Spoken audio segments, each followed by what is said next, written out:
কবিতাৰ শিৰোনাম জীৱন্ত স্কেচ। এয়া কবি ৰাজশ্ৰী মহন্তৰ এটি কবিতা। পাঠ কৰিছো মই ৰাতুল দাসে। জোনাকৰ আলিবোৰ সদায় নীৰৱ, কেৱল সেই আলিৰ দোমোজাত বহি মই অপেক্ষাৰত তোমালৈ বুলি। বেদনাৰ প্ৰতিটো শব্দই অট্টহাস্য কৰে, আউলি বাউলি চুলিয়ে পাৰে কিৰিলি। টোপা টোপে সৰি পৰা কেঁচা ঘামে আৰ্তনাদ কৰে,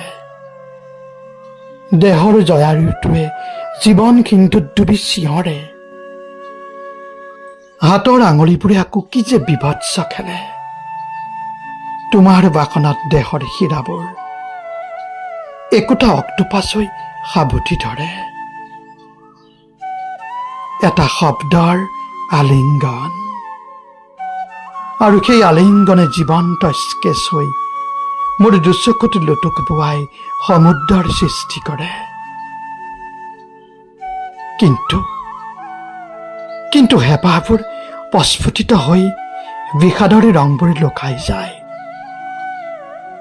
নিশাৰ আকাশত উজ্জ্বলিত হৈ উঠে মোৰ এপিয়লা আশাৰ চাকি,